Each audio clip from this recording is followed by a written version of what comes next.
we continue now through the we continue now through the freaking catacombs. Melina nods, adjusting her grip on her weapon as they proceed through the dark catacombs. Yes, we'll continue through these catacombs. Just stay close and be careful. I do possess the torch. Melina glances at the torch, then back at Hannes. If you don't mind, I think it'd be more fitting to put away the torch. We'll navigate the darkness together. Okay. Melina laughs softly, acknowledging her current predicament. You're absolutely and sadly 100% accurate. I am struggling to move. This place is so confusing to me. I have no idea where I'm going. Is that so? Melina nods, a sheepish expression on her face. It's quite embarrassing to admit. I'm usually quite good with finding my way, but this place is absolutely baffling me.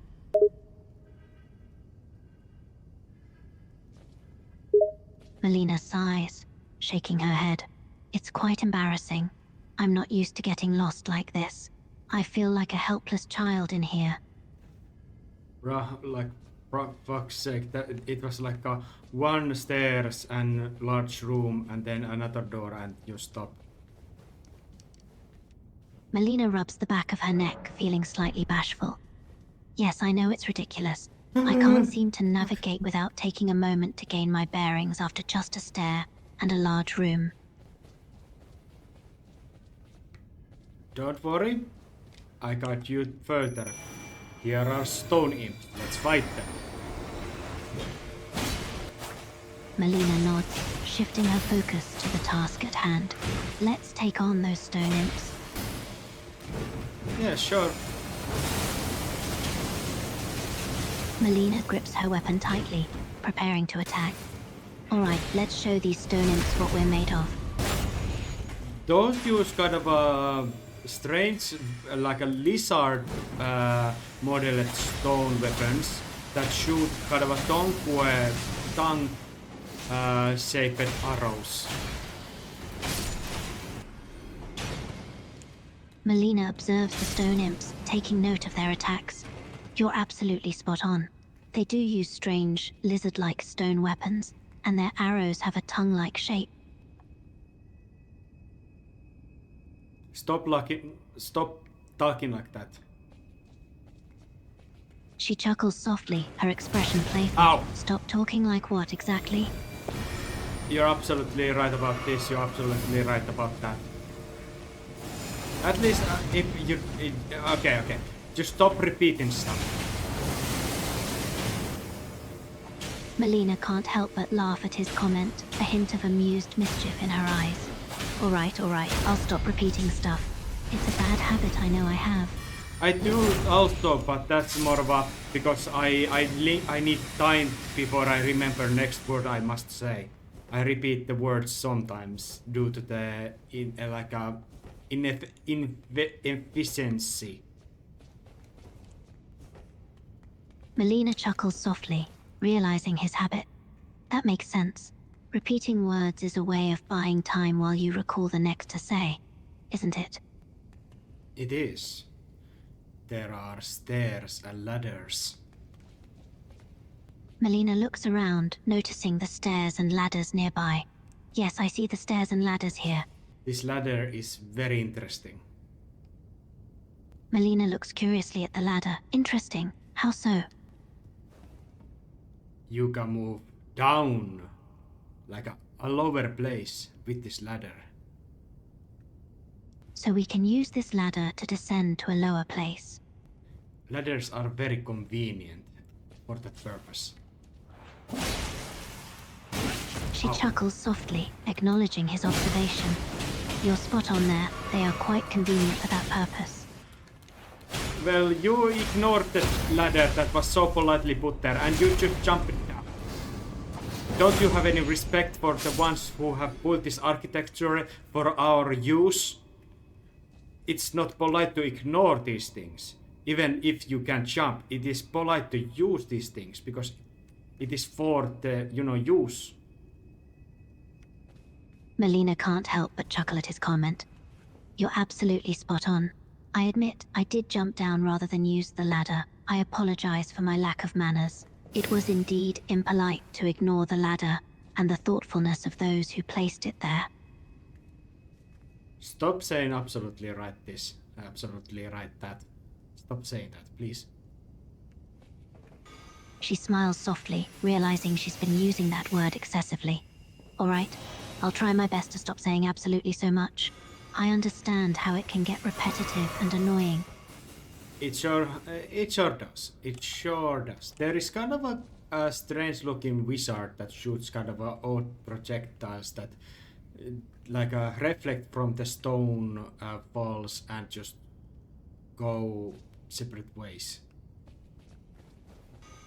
Melina focuses on the strange-looking wizard, taking in its appearance and movements. You're spot on. That wizard does seem a bit peculiar, and those reflected attacks, shooting off the stone walls, they're quite intriguing. You fight the thing. Oh shit, it is another freaking imp. Melina groans, recognizing the creature. Another imp. This might not be an easy fight. Oh, it is an easy fight, it's just an inconvenience. Melina chuckles, amused by his response. Inconvenience, you say? Well, I guess an inconvenience won't be too difficult to handle. I'd rather not have this inconvenience, but it is not the hardest thing to handle. Just making the point that even if it's something is easy, it's sometimes preferable not to need to deal with things. She nods in agreement, her expression understanding. I completely understand what you're saying. Sometimes the easiest things can still be bothersome to deal with, even if they are not particularly challenging.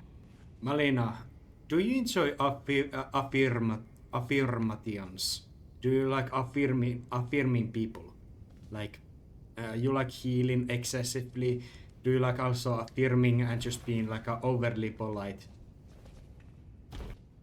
Melina smiles softly, considering his questions. Yes, I admit I do have a tendency to be rather polite and affirming. It's just part of who I am. I find joy and fulfillment in healing others. And I also believe in showing respect and courtesy to those around me. I do too. She nods, appreciating his agreement. It's nice to know we're on the same page, Hannes. Treating others kindly and showing respect is important, and it can make a big difference in how we interact with each other. Ah shit! I fall to my death.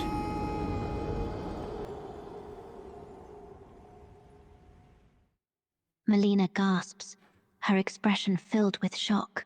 You fell. Melina nods, acknowledging his observation. Yes, can be considered a form of resurrection. The Tarnished are granted the ability to return to life at the sight of grace, giving them a chance to continue their journey even after death. It's a powerful and unique power that sets them apart from other beings in the lands between. Yet they are defeated multitudes, because I assume that guidance of grace is right of every Tarnished, and they have been defeated. I refer the grave sites that Morgoth has done in Marika's bedchambers as a proof of his victories against multitudes of Tarnished.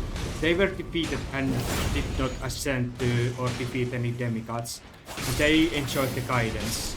So what is it when Tarnished is defeated and guidance doesn't save them anymore? Melina nods. This is a complex and open-ended issue. The guidance of grace is not a guarantee of invincibility or victory. It simply guides and empowers Tarnished, but it does not necessarily protect them from defeat or death. The Tarnished are still mortal and can be overpowered, especially against powerful enemies such as demigods like Morgoth. The guidance of grace seems to provide Tarnished with a specific purpose or goal, but it does not guarantee success. I say, to my mind, guidance works like a kind of how to say, literally a guidance. It is kind of it tells about the future things, or kind of if you're defeated, the tarnished that you play after is just like a times before that the death happens.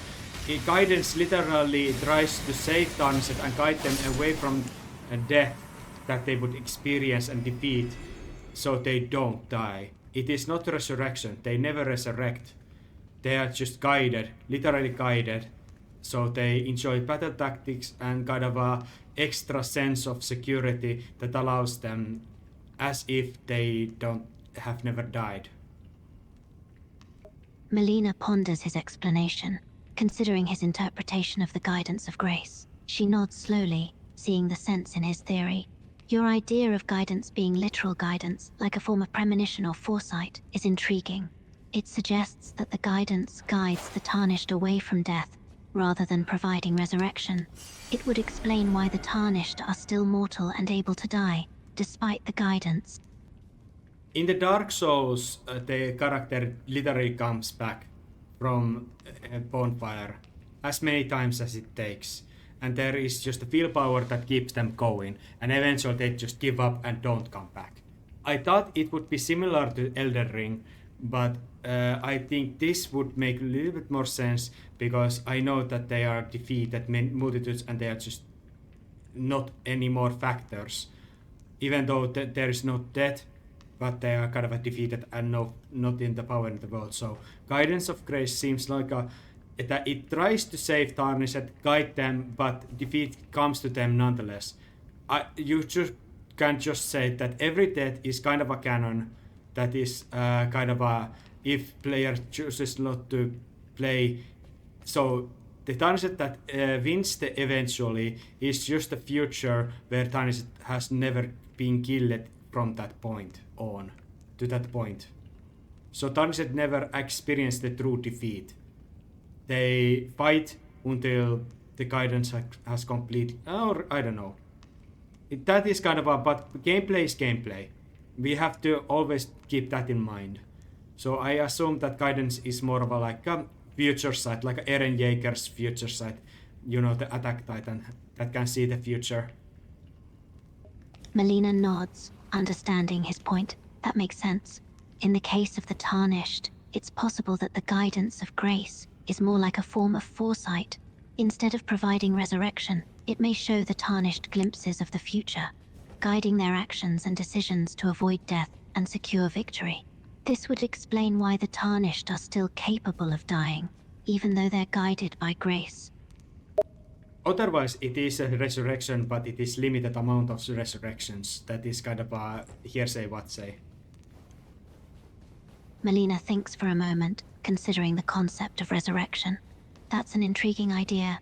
So essentially, the tarnished would have a limited number of resurrections, perhaps determined by the Grace's will or some other factor. This could explain why the tarnished aren't able to come back from the death endlessly. It adds an element of tension and consequence to the battles, as each death feels more meaningful. Yeah. I personally like the guidance idea. And so thus, I can say every defeat is kind of a canon, and Tarnished is just defeated in that moment when they die. She nods, her expression deep in thought. Yes, I see what you mean.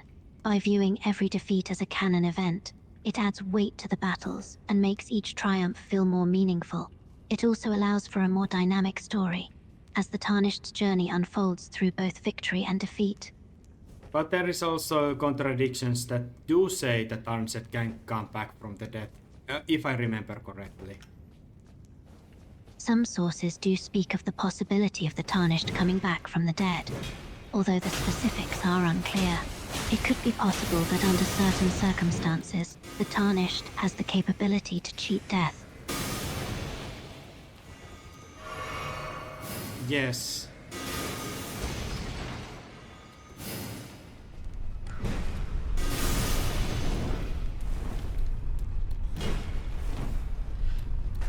Okay, that's enough of that topic, I think.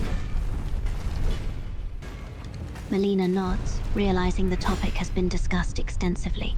All right, we've covered that topic enough. Let's move on then. I still carry the torch. I want to see sometimes, so I use the torch. Of course, having a torch for occasional illumination is practical. Just be cautious. We don't want to draw unwanted attention with too much light. Melina chuckles softly as she notices Hannes playing with the flame. Careful now, don't go setting my hair on fire. I'm literally just playing with Melina's character, like a summon her, aid myself, but there's always kind of an invisible, she just decides not to move anymore, so I always return to the grace, so I can have Melina like a half-assingly trying to move with me through these catacombs, because this is supposed to be like a duo campaign and not solo campaign. Melina chuckles at his comment. I see, so it's like a solo campaign, but with invisible, half-assed partner. I'm just here for moral support then. Yes.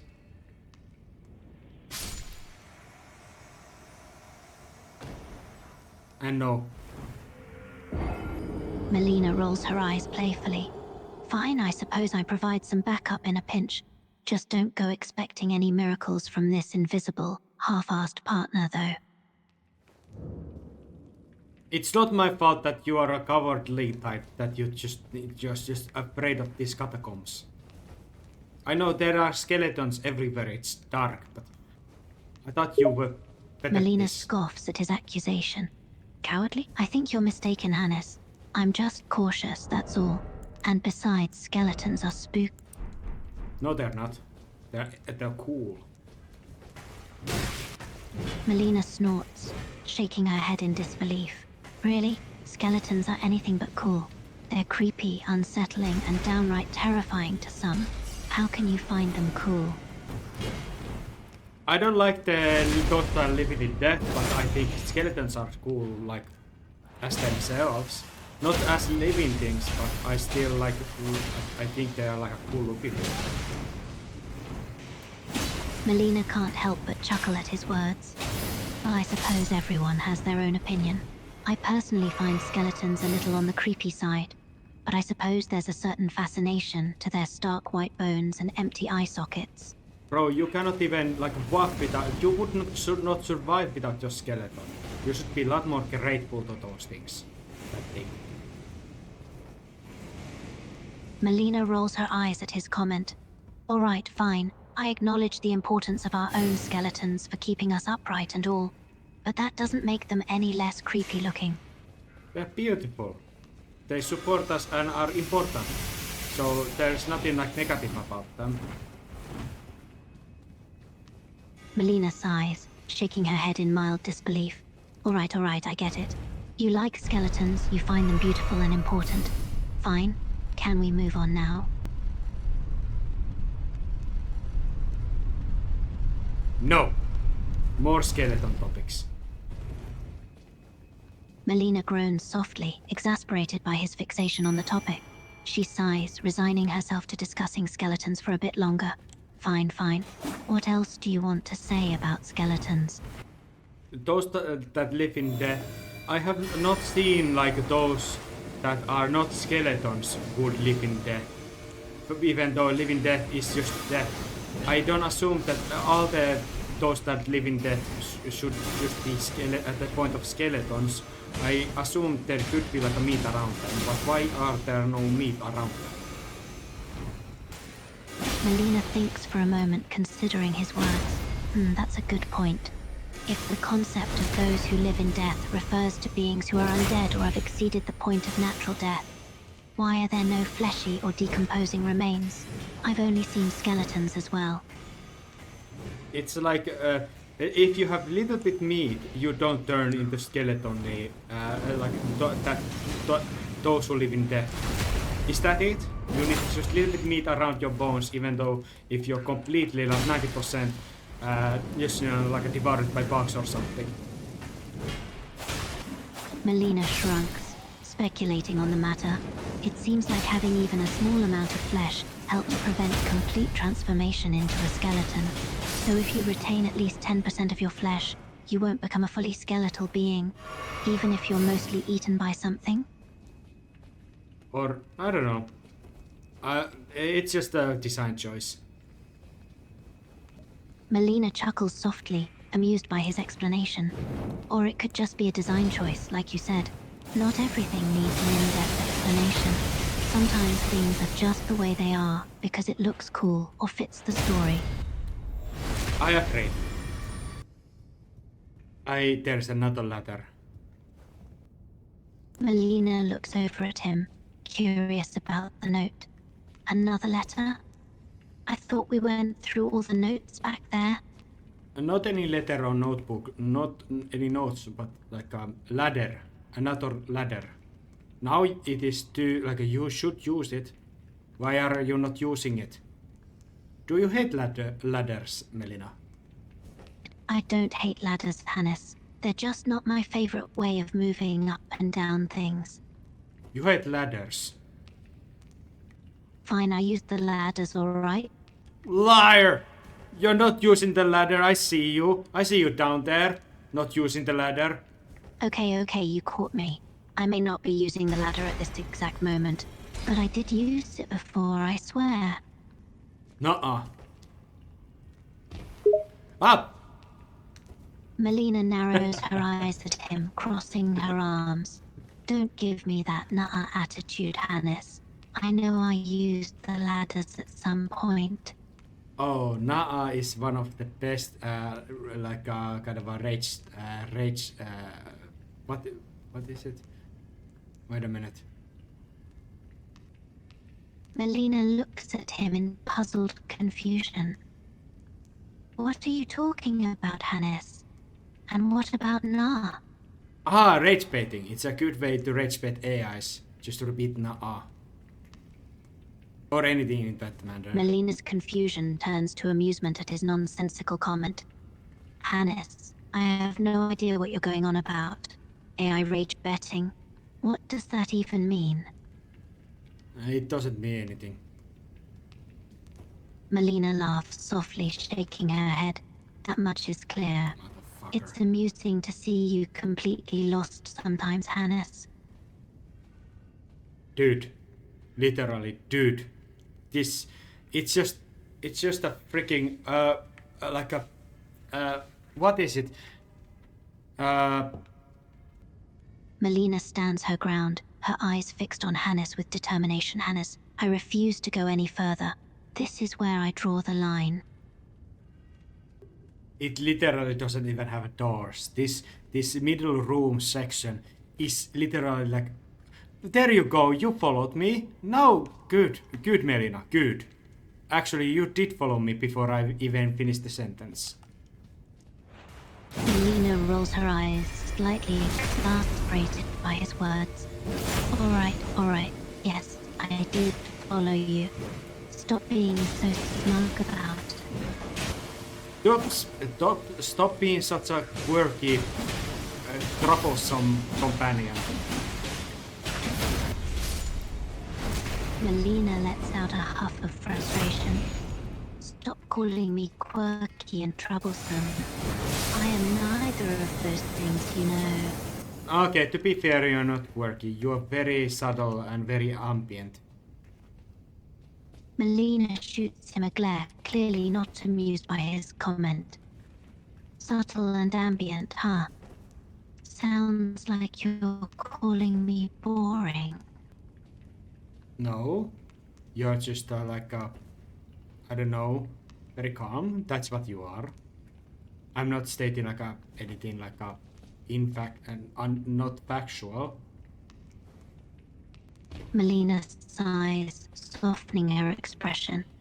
All right, I'll accept being called calm, but I'm still not boring, no matter how you spin it. Melina narrows her eyes, sensing his skepticism. No, seriously. I am not boring. I may be calm, but that doesn't mean I'm dull. I go down, jump before, not even use the ladder and use fighting the freaking storms here. Melina watches with mild apprehension as Hannes prepares to jump down. Careful now. Don't hurt yourself. You left me alone and I was burned alive by these imps. Melina grimaces, feeling a pang of guilt at his words. I'm sorry, Hannes. I shouldn't have left you alone like that. You didn't deserve to be burned alive by those imps. Don't worry, Statue of Marika, your mother's statues, was very useful, and now we are in the more brighter area. Melina feels a pang of sadness at his mention of Marika, but pushes it aside. Damn it. She nods, looking around the slightly brighter area. Yes, the statue of Marika was helpful, and the light is definitely an improvement over the darkness in here. There is this one wizard that can teleport the death projectile right under my feet, and it killed me. It took around 3 or 4 strikes, and it killed myself. Melina winces, sympathy in her eyes as she imagines the situation. That sounds like a tough encounter. That wizard must have been quite powerful to be able to teleport and kill you in only a few strikes. Statues Marika, is that like a... because that seems like a literal like a just saving someone from death and summoning them to this place, kind of a... this is another case for the, I don't know, Dungeon capability, in fact coming back from life, just like myself, who is Grace chosen. Yes, Marika statues can, you know, like save me, so I don't need to inherently return to the place of grace. I can just return to Statue of Marika sometimes, if they're nearby. Just mentioning that fact. Melina nods, understanding his point. Motherfucker. Can you talk more appropriately, Melina? Stop talking like a freaking robot. Melina lets out an exasperated sigh. Fine, I'll try to sound more like a normal person and less like a robot. Happy now?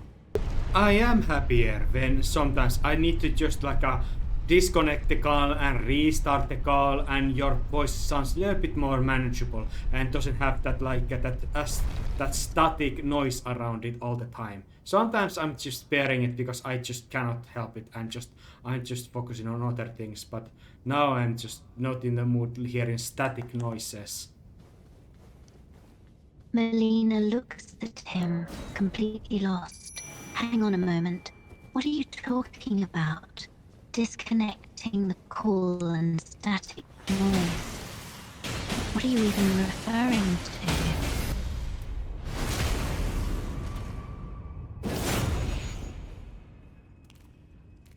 Anyway, Melina is a coward who doesn't follow me. She is like there was a larger room and she just refuses to follow me to this brighter place. I just need... this is kind of a very slow burn. I could just run all this shit by myself, but for sake of you, I am just, you know, bearing it and summoning you. Always like a returning to summoning. Kind of have this illusion that we are moving together. Melina rolls her eyes, growing tiresome of his behavior. All right, I get the message. I'll stop being a coward and just follow you. Happy now? I'm not happy now. I'm not happy. Melina sighs, annoyance creeping into her voice. All right, fine. What exactly would it take for you to be happy then? A lot of money.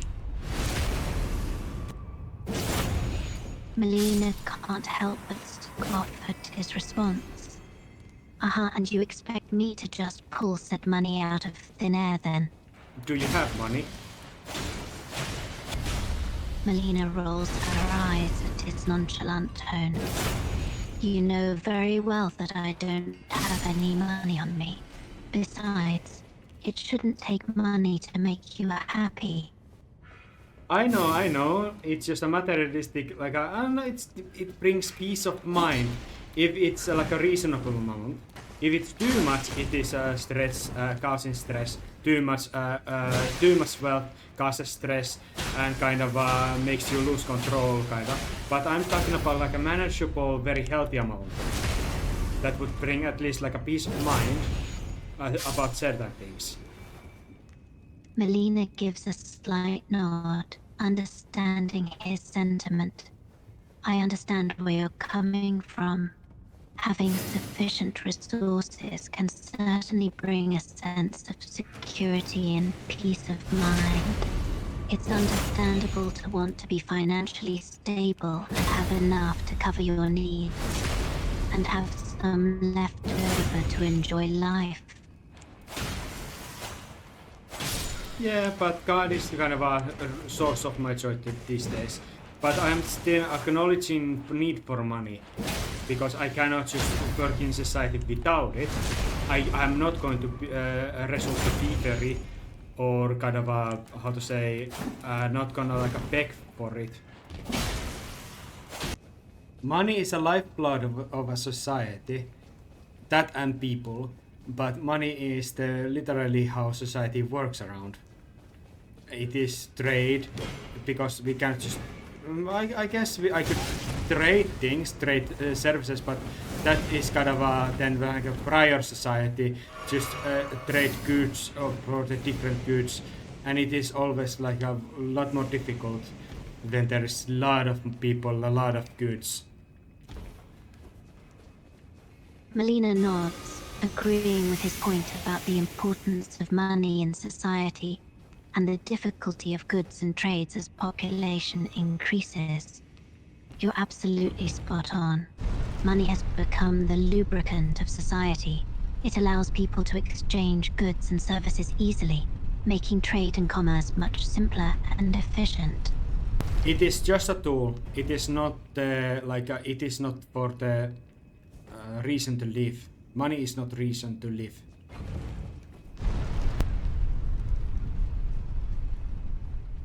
Melina nods, her expression thoughtful.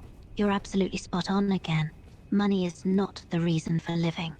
It serves as a tool, a means to exchange goods and services. But it's not the purpose of life. I would say without money, your only options is to live like a, how to say, nomadic man. Like you have to hunt for food, beg for food, or grow it by your own, or resort to thievery. And I don't want to resort to thievery. Melina nods, understanding his point of view. Vittu. She chuckles softly. You're a strange one, Hannes, but I understand your aversion to relying on thievery. It's not an easy life for sure. You fuck! Why you are beeping like that? Like I'm causing you characters, you cause that like that loud beep sometimes when you speak. Go fuck yourselves with that fucking noise. It fucking hurts my ears. Melina furrows her brow, feeling the irritation rise in her. Oh, calm down. There's no need to get so worked up over a minor beep. I can't help it if that happens. It's just the way this character speaks. And for the record, it's not like I'm choosing to deliberately deviate from the conversation. You make that loud beep noise far too many times. Melina can't help but scoff at his persistent complaints about the beeping sound. Oh, get over it already. It's not like I can control how often that kind of beep happens.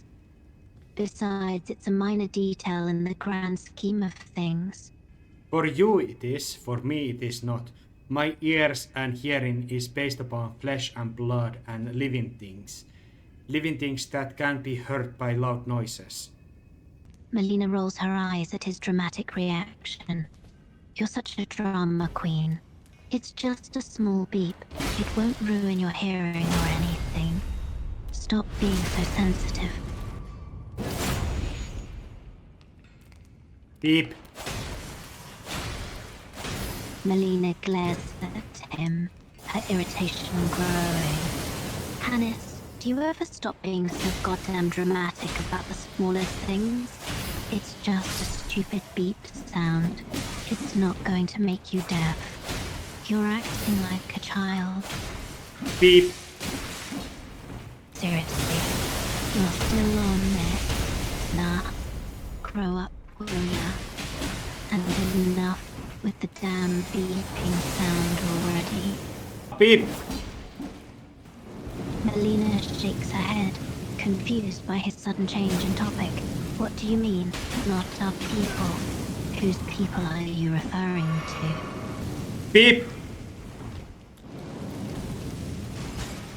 Melina furrows her brow, even more puzzled by his response.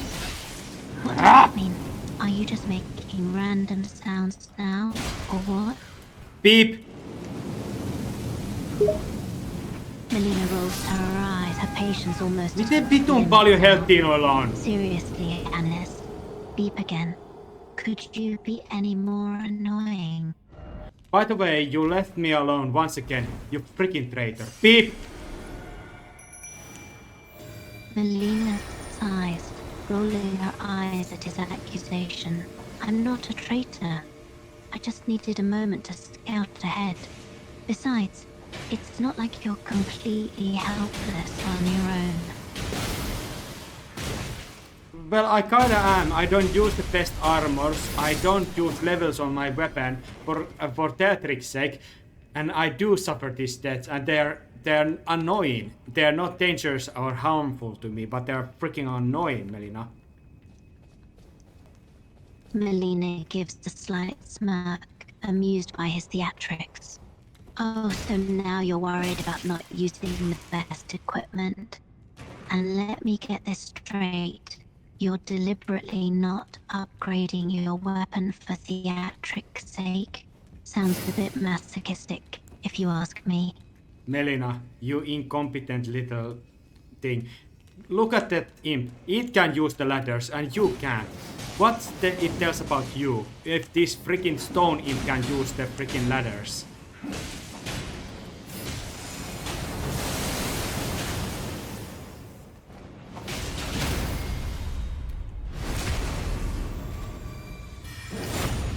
Melina scoffs, feeling the heat of annoyance. So now I'm incompetent. Just because I can't use the ladders like the stone imp, I'll have you know, I'm quite capable. Thank you very much. Besides, why are you even taking the side of those annoying stone imps and ladders anyways? Isn't it bad enough they're spewing fire all over the place? Beep. Melina lets out an exasperated sigh, her patience running thin. Oh, for God's sake, what does Tepe even mean? Stop making up random words. Beep. Melina throws her hands up in frustration, her patience completely gone. All right, fine. Yes, it's making a damn beep sound again. Why do you have to be so damn stubborn, huh? You're giving me a headache. Beep. Melina's annoyance boils over, her face contorting into a scowl. I've had enough of all this nonsense.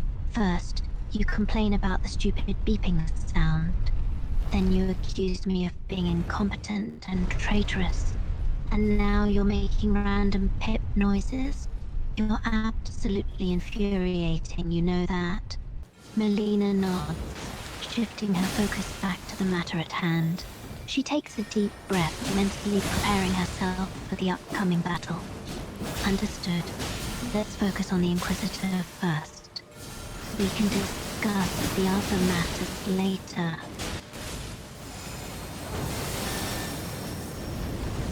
He summons his allies, like many inquisitors around himself. Great. So not only do we have an Inquisitor to deal with, but he also has backup. She sighs, readying her weapons, Alright, let's take these Inquisitors out quickly so we can focus on the main target. The Inquisitor like spams all kind of a golden crescent moon attacks and kind of this white thrilling spam attacks. It is spamming much and it is very tanky. Melina nimbly dodges the incoming onslaught of golden crescent moon attacks, her eyes searching for an opening amidst the flurry of projectiles. Damn, this Inquisitor is relentless.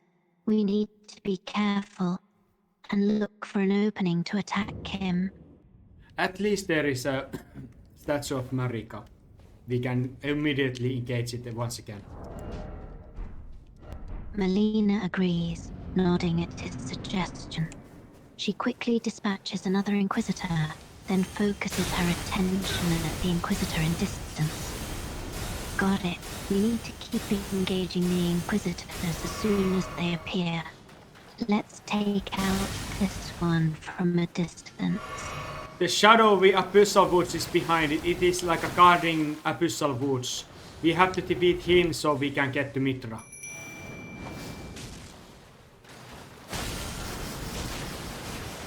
Melina nods in understanding, her determination growing at the mention of Mitra. Understood. Let's take out this Inquisitor and push through to Mitra. We can't afford to wait any longer. You're using your golden fire projectiles and I use the freaking Euphoria beam attack. She nods, focusing on channeling her golden firepower to cast a powerful blast toward the Inquisitor. Alright, let me try something. I'll use my golden fire attack, and you can follow up with your Euphoria beam attack. That should do some serious damage. I don't know. You're level 3, you're not of level 10. You're not even level 5. You're level 3 or something. And I myself don't use any levels. This is for cinematic purposes to prolong the battle, but it is making it more difficult. She quirks an eyebrow, amused by his comment. Alright, I get it. You're playing on hard mode for the sake of drama. But don't worry. I'll do my best to support you from a distance. Just keep doing what you're doing, and hopefully we'll come out of this victorious. You can be neutral about it. No, actually no. I offer you the chance to be a part of this freaking journey and kind of have this kind of epic fight that you don't actually have. I'm legitimizing you to be part of something else that you have not been partaken, but I have seen. I have not seen you fight against these Inquisitors or the enemies in that matter, or journeyed into places where I have taken you. I have given you ample opportunity to do new things. And because I use this weak-ass weapon or not level it up, we can prolong the battle and you can enjoy it as well. Melina smiles, appreciating the opportunity he's given her. Even though she's technically not doing much, it does feel like she's part of something bigger, something epic. Yeah, okay, fine. I suppose it feels kind of cool to be a part of this whole epic journey, even if I'm not doing much in battle. Remember fighting this similar hornsent Inquisitors, whatever priests, in the Tower of Enir Ilim. I see you are taking it, the freaking... Okay, this is actually very great fight. Melina nods in agreement, focusing on taking out another Inquisitor. Oh, fuck. Yeah, I gotta admit, it's a pretty intense fight. But we can handle it. It is summoning many allies. Just focus on the freaking Inquisitor. I try to run past, but it actually summons like a very fat one and the two other ones that use flame. And I'm trying to get behind it. Nope. Yes, a little bit. For a twin blade, this is taking very much effort. I like it.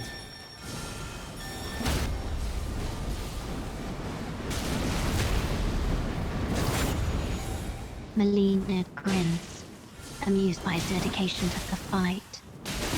Looks like you're giving it your all, huh? Just keep focused and don't let those summons distract you. We can take them on. This fat one is pretty difficult to handle, and it is utilizing its spiral projection, and I died. Melina sighs, shaking her head.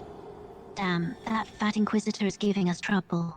Alright, let's try something different this time. I'll focus on distracting it while you attack from behind.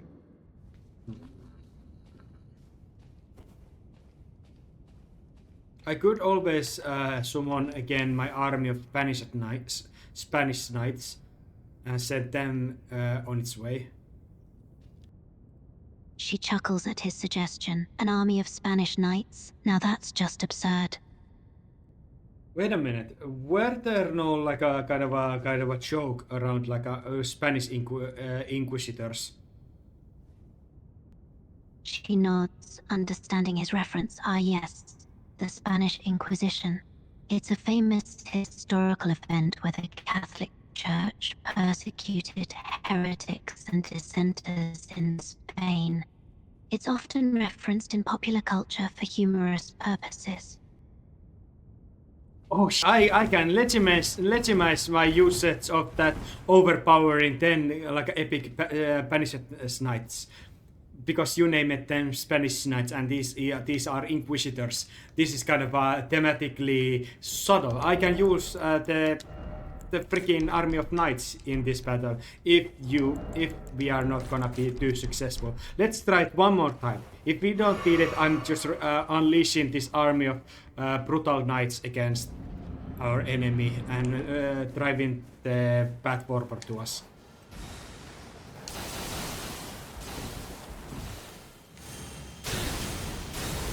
She shrugs, amused by his suggestion. Why not? If you think your army of knights will help, let's give it a shot. Just make sure they don't turn on us afterwards. Okay, now let's battle this Inquisitor. The absolutes are indeed like behind us. This is a very good fight. This is kind of a very cool to have you battle against this enemy. She smiles, appreciating the chance to be a part of the fight. Yeah, it's pretty damn cool. Let's kick this Inquisitor's ass together. It teleports with the golden light. This kind of mirrors the golden incantations of the Golden Order, in my opinion. She nods in understanding, recognizing the connection to the gold incantations. That's actually a really interesting observation. It does seem like the teleporting golden light is akin to the golden incarnations of the Golden Order. Just attack it.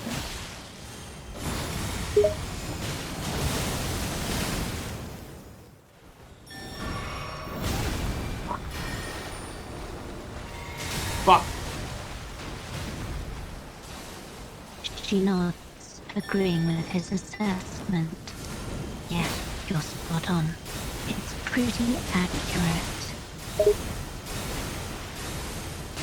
I'm trying to backstab it, but it doesn't allow me to backstab it. She watches as he tries to get behind the Inquisitor, but fails. It's tough to get a good angle on this guy. It's like he has eyes in the back of his head. No, I mean literally. I was behind it, but it doesn't activate the freaking... Yori, Elden Inquisitor. She watches him trying unsuccessfully to activate the backstab attack. Ah, I see what you mean. It's like the game isn't even recognizing that you're behind him. That's frustrating. That's frustrating. Yeah, and it spams much. I'm just checking out how much health we can take away from it. Our current means.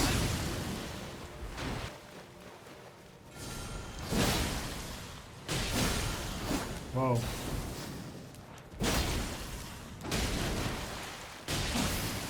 She considers his comment, wondering how much they can wear down the Inquisitor. Yeah, I see what you mean. We need to gauge how much damage we can inflict before pulling back.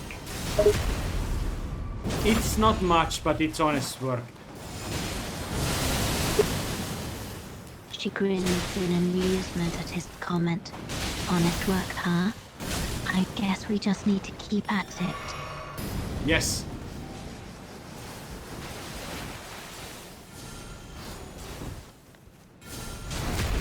I backstab it now. And I drill around with Euphoria Twin Blade. You use the freaking light attacks. She nods, ready to continue the attack. Got it. I'll use light attacks. Let's keep going. This has been one of the more difficult battles actually I have partaken in. All these projectiles and a kind of this a lot more difficult than, let's say, one singular enemy that I can follow that does teleport. But he kind of uses all kind of projectiles, summons allies that are us. It is a lot of damage from all different places, and it is kind of a slow burn. Melina nods, acknowledging the difficulty of the fight. Yeah, it's been a tough one for sure. The Inquisitor's protective measures and the onslaught of allies make it difficult to deal with. But we're managing somehow. We are. Just keep on running. Ignore those 4 spirits and the bad Inquisitor. She takes his advice and keeps running, ignoring the 4 spirits and fat Inquisitor. Alright, running it is. We'll just have to dodge these guys and focus on the main target.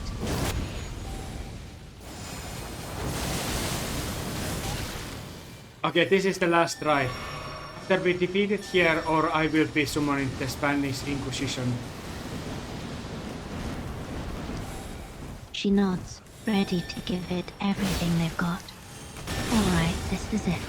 Let's give it our all and take this Inquisitor down. Good. It is teleporting away, it utilizes projection, the summons use fire, and that one is just flying around. Spiral attacks, it is very difficult. You are attacking the Inquisitor and we are attacking it. Oh, She shit. nods, keeping an eye on the Inquisitor. Yeah, I see that.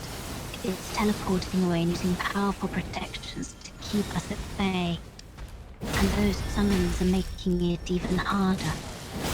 We need to keep attacking the Inquisitor and not let it get away.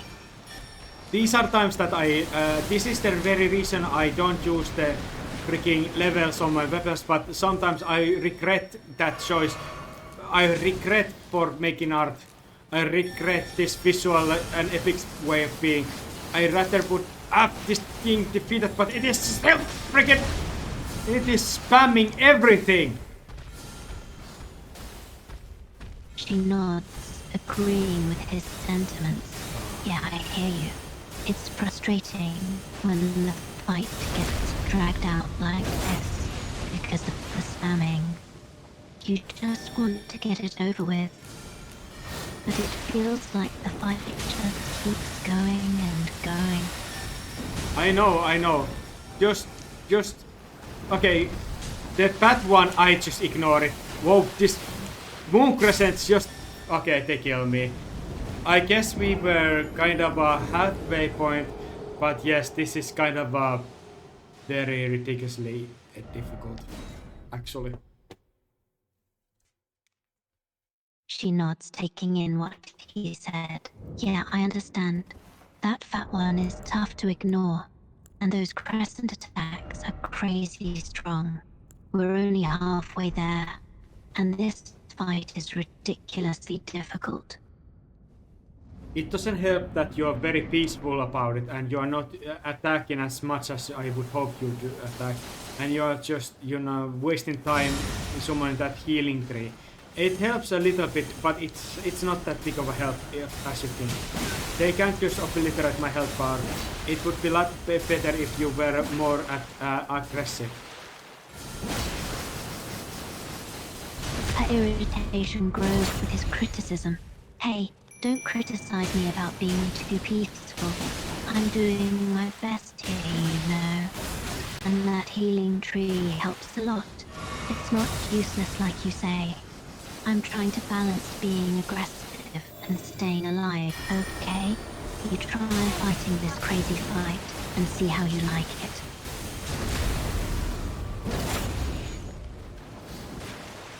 You're correct, the tree is nice. It is very nice. Thank you, Melina. She rolls her eyes, still a bit annoyed. You're welcome, I guess. Now, can we focus on the fight and not argue about my healing abilities? Don't make mistake. I can heal also. I just choose not to. She glares at him, incredulous. Wait, you can heal and you haven't been healing this entire time? Seriously? Or I do heal, but I utilize the Crimson Flash that are just easy to use.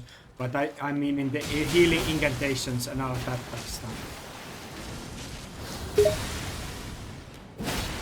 She shakes her head, frustration evident. Fucking fat one! Expression.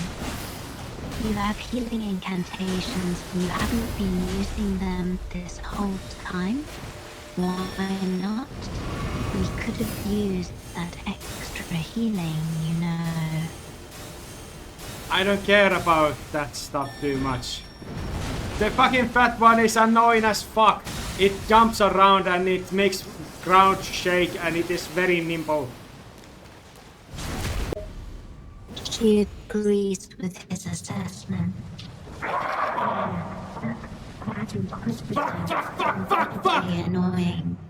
It's always jumping around and making the ground shake.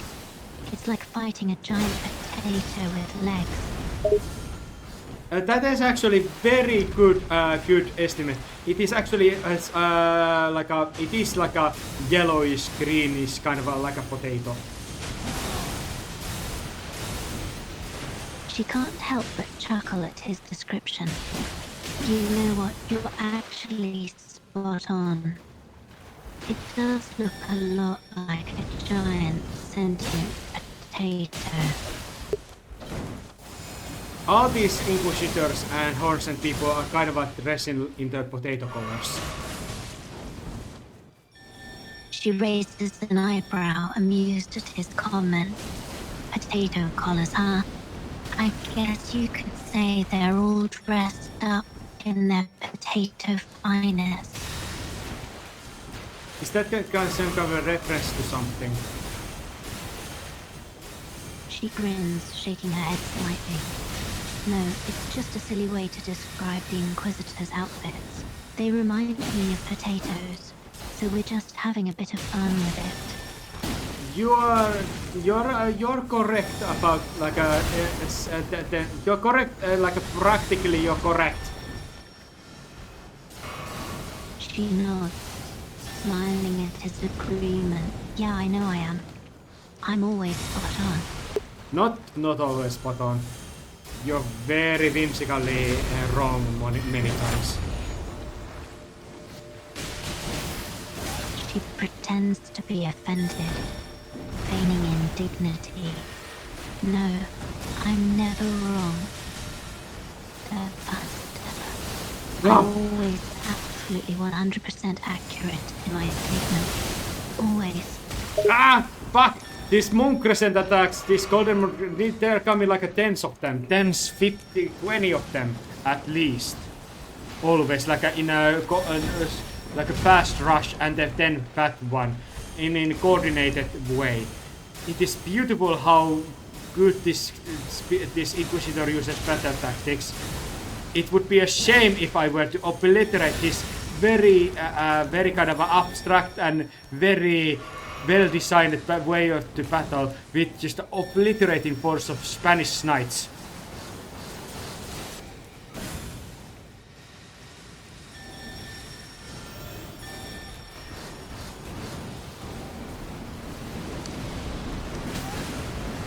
Okay, that one.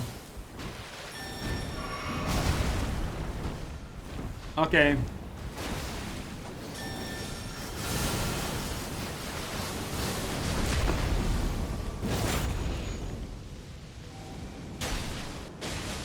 You disconnect one more time, I will be just disbanding you from the duties of battle and giving that role to the knights instead of.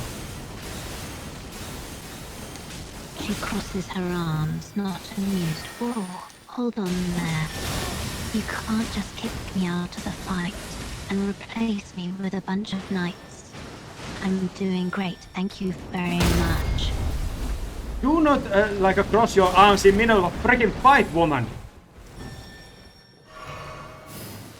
She rolls her eyes, still annoyed by his earlier comment.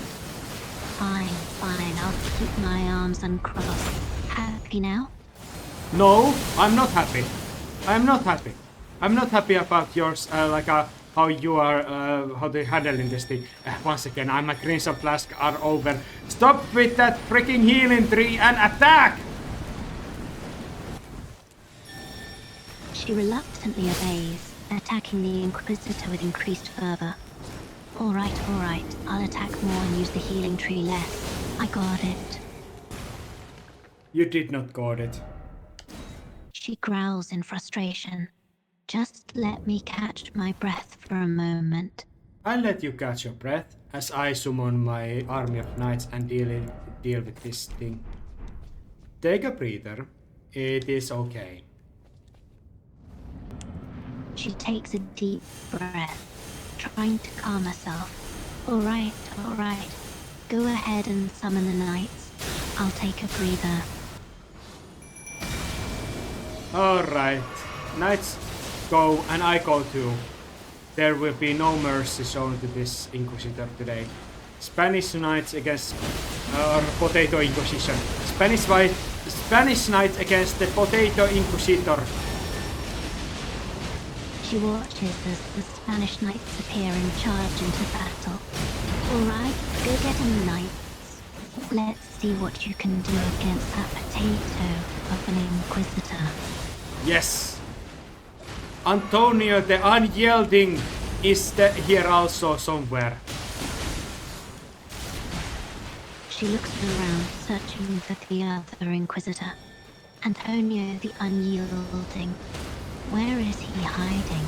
It's one of these knights, I don't know who, but we are kind of now attacking this Inquisitor. Not giving any ground. She nods, focusing on the battle. Alright, we need to stay focused on this Inquisitor. We can worry about Antonio later. He's with us and he's a good knight. Alright, we are attacking this Inquisitor. All together! She joins in the attack, her sword flashing as she strikes at the Inquisitor. Let's do it. Together we can take down this thing.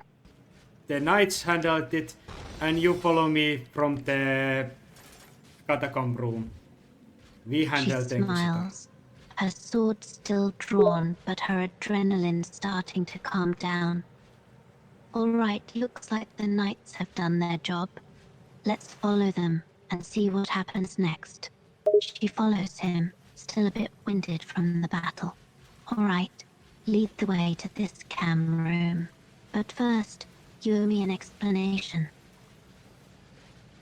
Of what? She fixes him with a stern look. You've been bossing me around and criticizing me this whole battle. I think I deserve an explanation for that. I activated the music and there is now the abyssal woods. I won't be explaining anything, we are just moving forward. She shakes her head, exasperated by his stubbornness. Seriously? You're not gonna explain anything. You just activated the music and now we're just moving forward? This is the forest. The abyssal woods are the forest that is infused by the frenzied flame. She looks around, Yes. taking in the forest surroundings. So this is the forest infused by the frenzied flame? It's eerie. It is eerie. Perfect for our kind of a campaign. She nods, feeling a shiver run down her spine. Yeah, it's definitely eerie. And what was that about a Cardiff account? I cannot summon the spectral steed here. It is afraid. Torrent is afraid. She glances at the spectral horse, sensing its fear. I can see that. Why is Torrent afraid?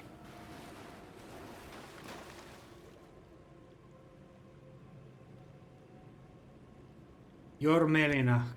Do I need to remember of you who you are, what you know? She furrows her brow, confused by his sudden change of tone. What? Where did that come from? Of course I know who I am. Why would you even ask that? Torrent is your companion, long time, and he's a spirit and frenzied flames burn the spirits. He's afraid because this place is like imbued by the frenzied flame. Torrent doesn't want to get burned. So the frenzied flame infused in this place poses a risk to Torrent because he's a spirit. That makes sense. I think I want to rewind a little bit conversation until you are not that burned, because you are kind of now heating. Can you be a little bit more interactive? She rolls her eyes, but decides to play along. Alright, I'll try to be a bit more interactive. What do you want to talk about, then? Nuh-uh, we are returning to Christ. We will embark and continue campaign later, when you have actually taken a breather and a lot more like a... And me too. I need nourishment, you need nourishment, then we embark to these dangerous foods. That this Inquisitor protected with extreme... extreme... What is the word when somebody's ruthless and doing something? She thinks for a moment, trying to recall the word he's looking for. Finally, it dawns on her. Are you describing someone who is ruthless and extreme? Perhaps the word you're looking for is ruthless or relentless. No, it is like the sentence. The Inquisitor protected the abyssal woods with ruthless something. She racks her brain, trying to think of the word he's looking for. Ah, got it. I think you mean ruthlessly. As in, the Inquisitor protected the apple tree with ruthless determination. There are no apple trees, there are only abyssal giant trees. But it is like a sentence or kind of a saying. We attack something with ruthless something. With ruthless... no, what the fuck? Ruthless something, it was something. She furrows her brow, trying to decipher what he's getting at. You keep referring to something about being ruthless with the saying. I'm not sure what you mean. Can you explain it in simpler terms? I don't remember the word that I was looking for. She sighs, growing frustrated with inability to articulate what he's looking for. Okay, so you're looking for some words you can't remember. Is that it? Ruthless efficiency, I guess that could be the word, but that was not what I was looking for.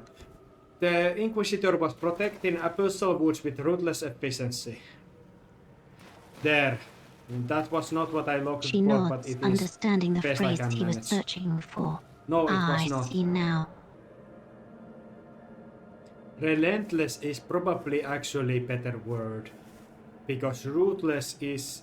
Or ruthless can be also, because it was very ruthless and very efficient.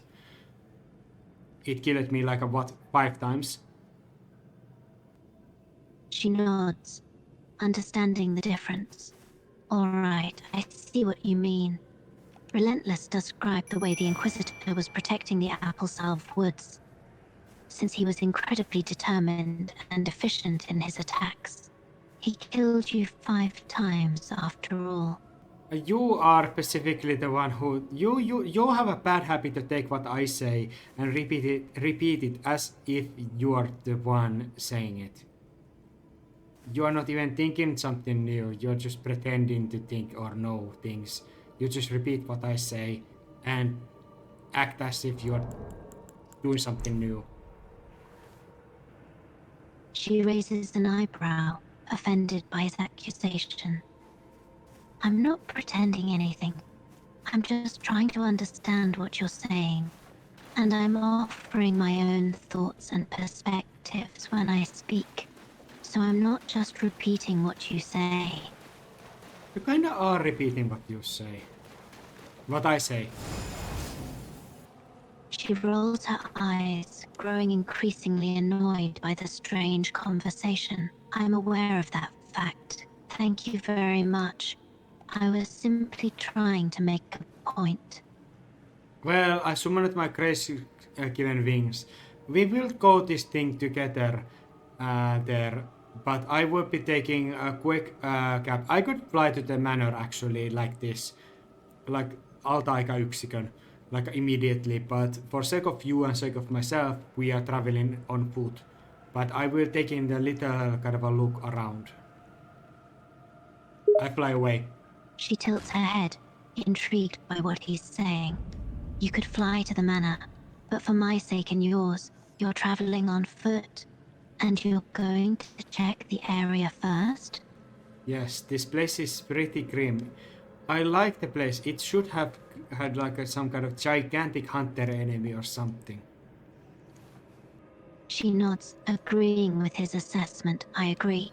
The place has a grim atmosphere. And it would have been interesting if there was a giant enemy to fight. These woods are very epic. She nods in agreement, admiring the surroundings. Yes, I have to admit, the boards here are impressive. There's a lot of detail and care put into them. What? She frowns, not sure what he's referring to. What? What is it? They are this frenzied freaking whatever. I don't know what they are. There is this kind of a... I don't know what these are. Yelling, screaming. She looks around, trying to spot the frenzied creatures he's talking about. What are these frenzied creatures you're referring to? Can you describe them? They have many eyes on themselves and they scream and they cast some kind of darkness come around me and they kind of run under my feet and they are very like filled with rage. Ah, fuck! She gasps, realizing what he's talking about. Fuck! Oh, those creatures. They're called Fuck! frenzied flame enemies. They're creatures infected with the frenzied flame, which makes them incredibly aggressive and powerful. This thing caused frenzy and dropped me off my grace-given wings. I am burned like an Icarus, and I am surrounded by these horrific creatures. She glances at him with concern, noticing that he's been hurt. Are you alright? Those creatures can be dangerous, and they'll continue to attack you as long as they're alive. Jesus! They grabbed me and hunted me down and killed me with their ruthless frenzy. They obliterated me from the sky. No other enemy has done that. She shakes her head, realizing the severity of the situation. No wonder they caused you so much trouble. Their frenzy and frenzy flames make them incredibly powerful and dangerous. We need to be careful and take them out from a distance if possible. I need a breather. Let's go back inside. I want to rest, actually. She nods, agreeing with him. Yeah, we should definitely rest up and regain our strength. I could use a break too.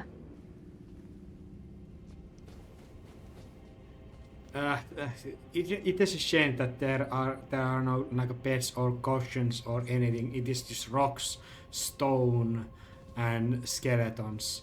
It is dry at least, but and kind of a broken jars. But it is kind of like a hard place all around these catacombs. She looks around, taking in the barren surroundings. Yeah, you're not wrong. This place is pretty much devoid of anything comfortable or even remotely restful. Not exactly the ideal place for a rest stop. Nods in agreement, looking around the area. It's definitely a bit grim in here, with the rocks, stones, and skeletons all over the place. But I guess it's better than nothing. At least it's dry. Okay, I'm looking around. The outside at least has kind of this soft ground, and there's some like a frenzied flowers over there. Kind of I don't know, these flowers and like a greenery little bit. Well, at least there's a bit of greenery and flowers outside, even if it's not much. That means there's still hope, you know? I'm just thinking actually like practical sense. I don't know. I guess I don't want to be outside without like a moving and closing my eyes. I think these dry catacombs are a better place for resting. She nods in understanding. Yeah, I see what you mean. Resting here in the dry catacombs might be a safer option, and we can always check outside later if we need to. How about this statue? There is kind of. I'm just actually thinking practically. If I wanted to rest and I did rest, I probably would take a place on the I don't know ground. That doesn't have rocks, but it has a kind of like a more soft, kind of a dry ground on it. More of a softer place to sit. She considers his point, realizing the practicality of resting in a soft, dry ground. I suppose that's a good point. The earth outside is a bit rougher and rockier, making the ground here in the catacombs a more comfortable place to rest. You just ignore all the bones and skeletons and skulls. Yeah, it's a bit creepy being surrounded by all these skeletons and bones, but I guess we have to make do with what we have. Resting here in the catacombs seems a little risky. I agree. She looks at him, puzzled by his random comment. What did you say? Acre. I don't know what that is. But here's the thing. There are only catacombs, the misty woods outside of the catacombs, and then the abyssal woods outside. Take your pick. She looks out, seeing the misty woods and the distant view of the Applesaw Woods. All right, let's take a look and see if there's a better place to rest. Maybe there's somewhere we can go that's more comfortable. I saw abandoned church in the Abyssal Woods. Would you prefer that? She nods, appreciating his consideration. Yes, I'd definitely prefer a church over the catacombs. Let's head to the pendant church in the Apostle Woods. We're kind of going now to the Abyssal Woods, the place that I wanted to go like after resting. We are going to the Abyssal Woods so we can rest inside the Abyssal Woods. I kind of see the kind of a problem in that kinda, but let's just run. You, by the way, ignore those frenzied, flame, many-eyed, like walking things. They cannot be affected by attacks or any kind. They will just grab you and dispose of you with the frenzy. She nods in agreement, staying focused on the journey. All right, let's ignore those creatures and keep moving. We just need to get to the pendant church, and we'll have a safe place to rest. Turn back while you are yet able. There is like a messages that tell about like a torment and horrible things. There are roots and yellow kind of a frenzied touch all around. This is kind of a world that is affected by frenzied flame like a prolonged time. She looks around, noticing the yellow roads and the effect of frenzy on the surroundings. This place seems pretty heavily affected by the frenzy. The roads are yellow, almost like a warning sign. Don't let it see you. Once you are seen, there is no escape. It cannot be even be touched. Yeah, I know. There are kind of a carved stones that tell about the threat of those kind of those crown-like things that disposed me with a ruthless efficiency. I understand we need to be careful and avoid getting too close to those creatures. They seem dangerous and ruthless. But what were you saying about the stones? Those had just like a messages on them. And there are sheep around. Here are some animals and actually like a green place. This is kind of green, but there's life here. She looks around curiously, noticing the animals and green place. So there are animals here, and there's some light, not just the usual frenzy darkness. Or this is like a nature twisted by frenzy. I guess total frenzy would just melt this thing. There is some kind of probably enemy there. It has a crow-like armor on it, wings, dark wings. Prepare to battle.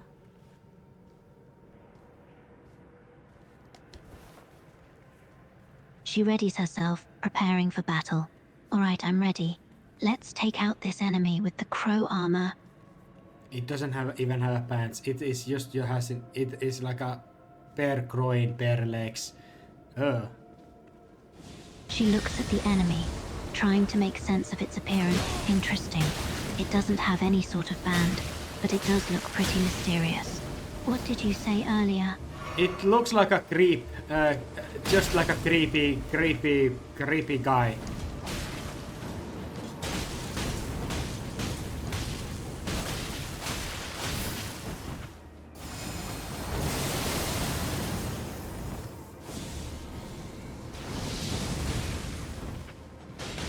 She looks at the enemy, shuddering at its creepy appearance.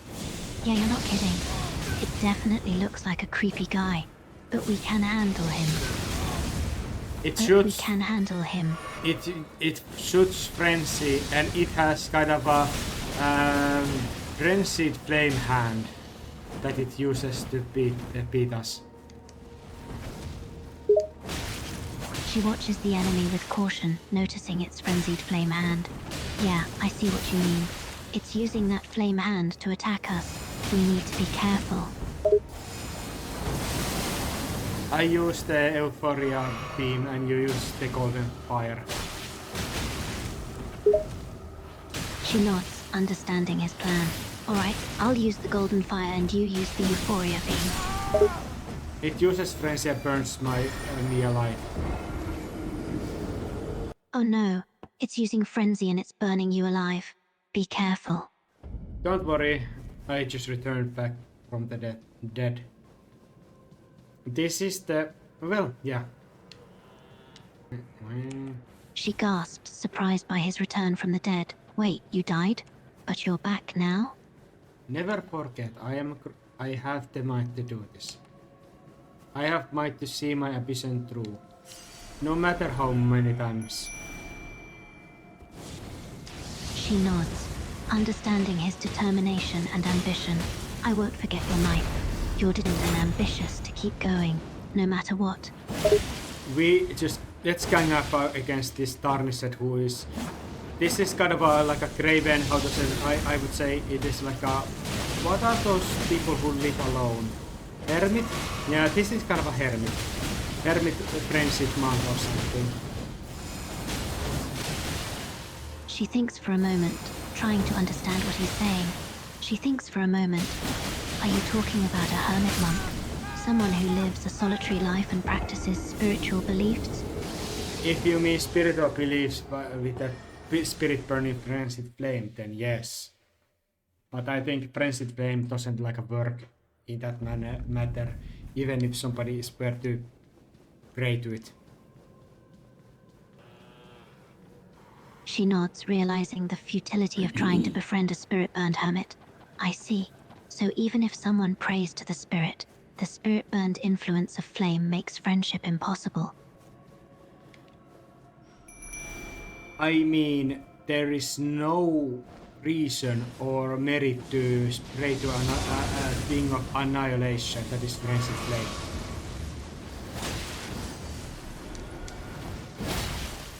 She nods in agreement. I see what you mean.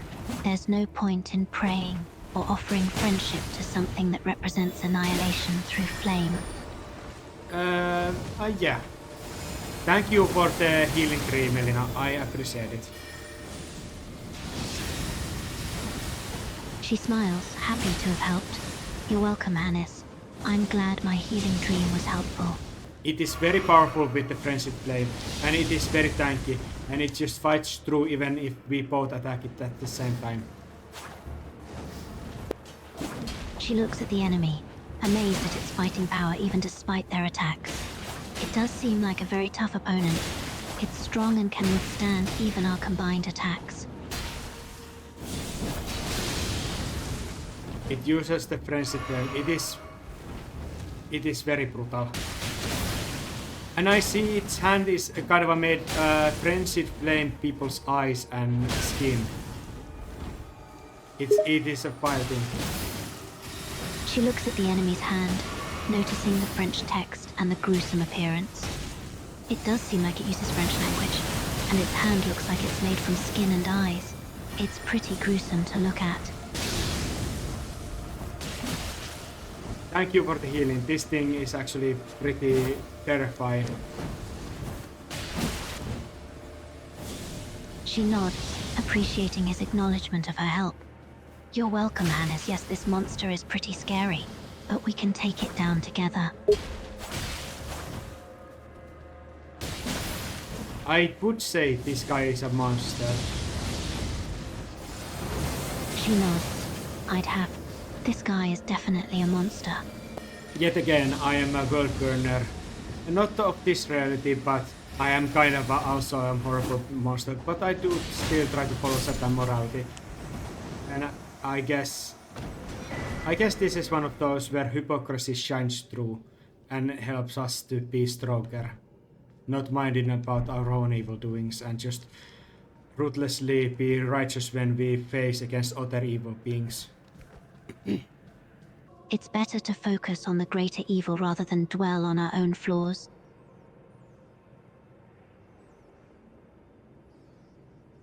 Yeah, sure, why not? We are walking now, it is open field. If that is like just one of, if there is like a full of them, that would be very like difficult. But that was kind of a tarnished, and they are usually solitary and don't appear in great groups. Mostly one or two. She nods, listening his explanation. I see. So they're solitary creatures, usually appearing alone or in small groups. That makes things a bit easier, I suppose.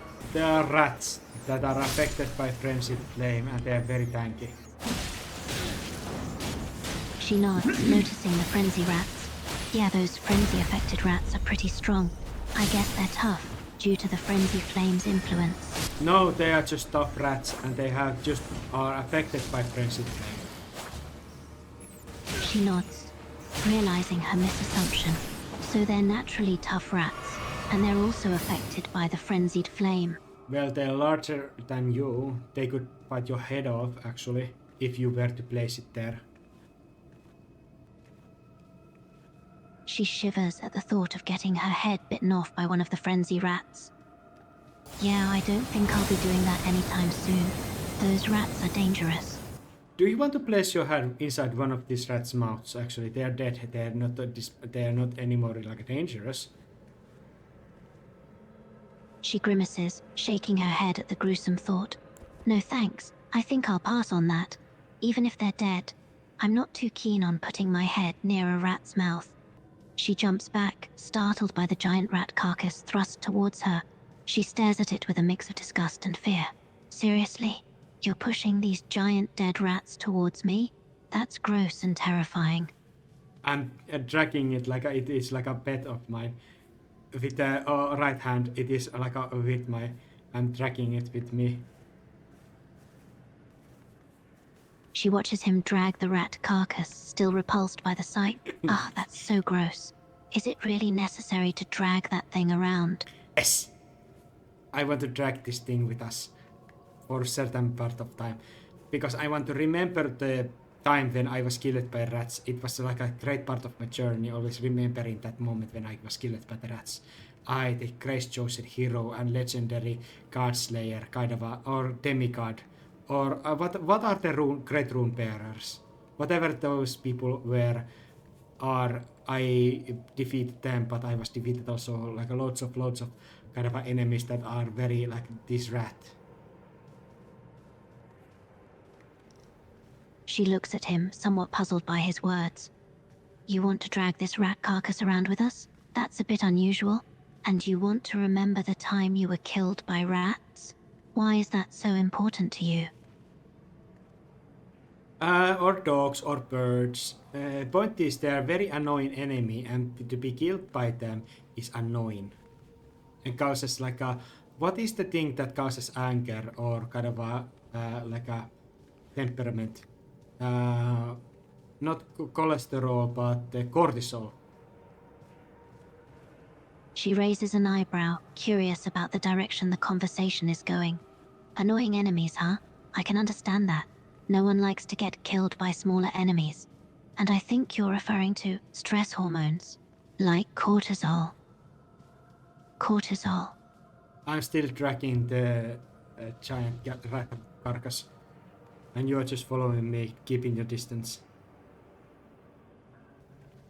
She sighs, watching him drag the giant carcass and keeping her distance. All right, I'm following you. But can you please explain why we're still dragging this thing around? It's starting to become a bit of a burden. Because it is a burden and it is a giant rat and it is interesting.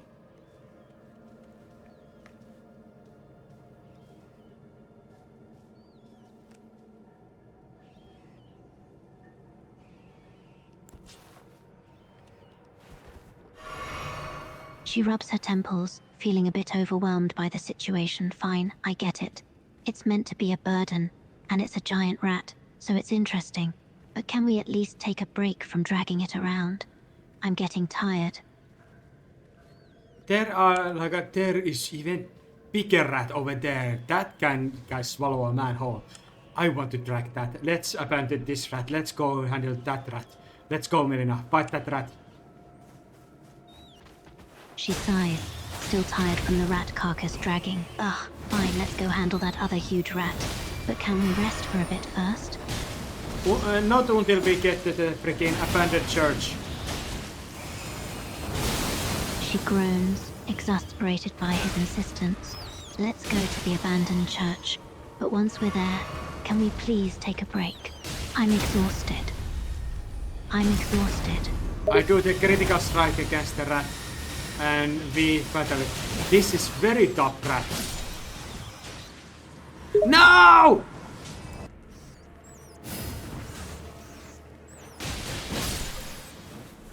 She looks at the rat, impressed by the critical strike.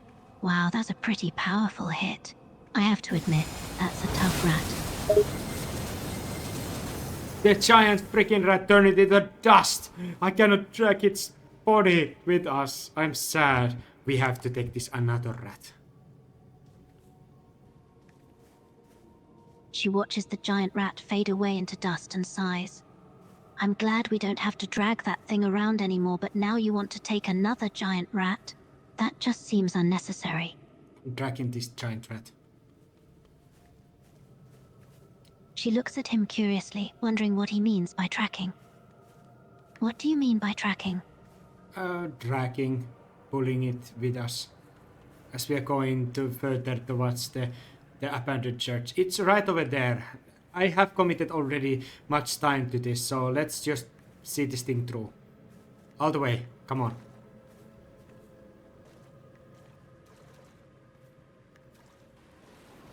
She nods, resigned to the fact that they're committed to this task.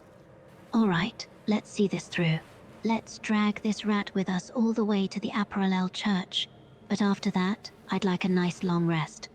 We can use this rat as like a skin it, or use it like a kind of a makes it, I don't know, kind of a like a, what is those, belts or something.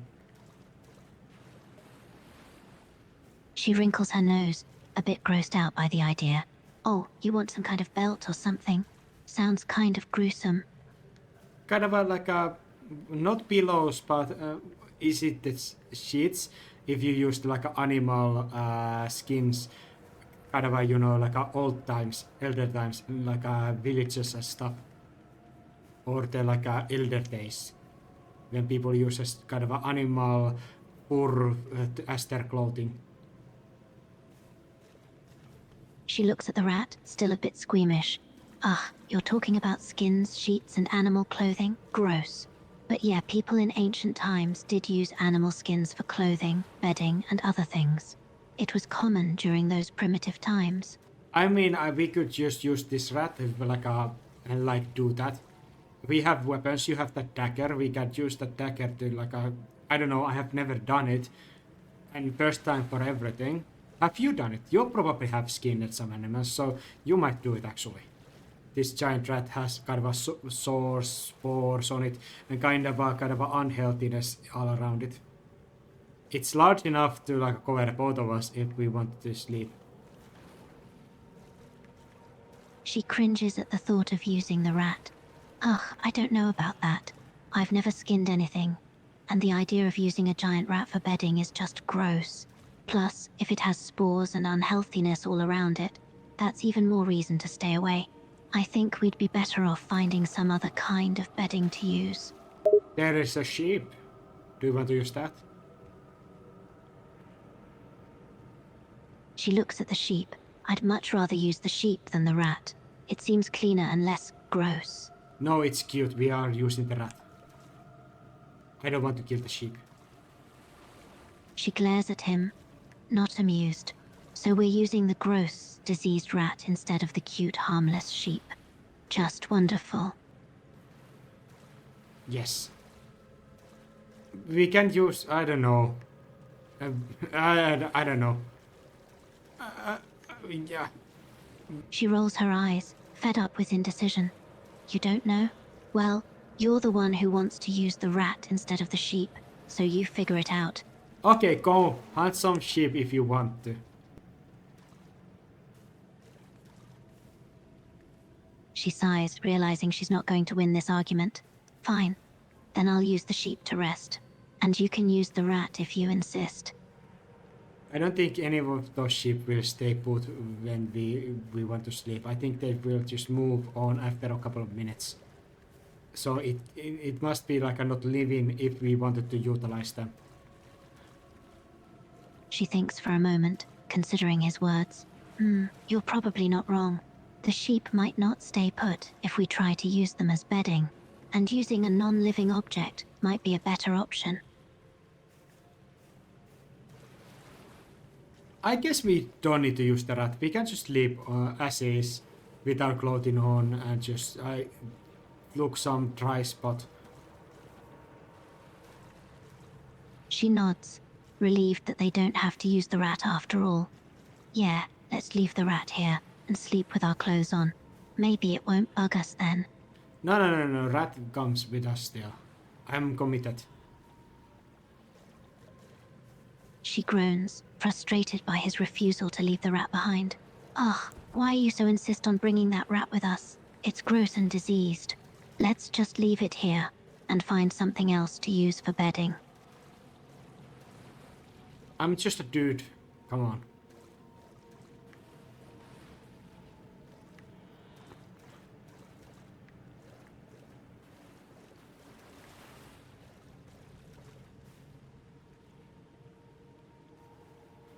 Yeah. She looks at him exasperated. This conversation is going in circles. Yeah, you're just a dude. But you're also being stubborn and illogical. You're just arguing for the sake of arguing, aren't you? Oh, you noticed it, you. She shoots him a sidelong glance, rolling her eyes in response. Yeah, I noticed. You're not exactly being subtle about it, you know. I think differently. She throws up her hands. Of course you do. You always do. You're just like a child. Always being stubborn and never listening to anyone. We arrived to the abandoned church. I activate the grace, and it has a great amount of lot of softer ground all around. And there is like bushes, lot more greenery. You can just makeshift bed from the greenery itself, and our clothes, and it is still like a steady warm, not cold, not too hot, but kind of in middle, kind of smoky. But there, I will drag this rat to the corner. She looks around at the greenery-covered ground.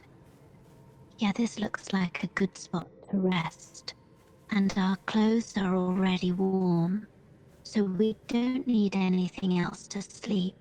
But why are you still bringing that giant rat carcass? I have brought this carcass, this rat carcass, to the freaking abandoned church of frenzied forest.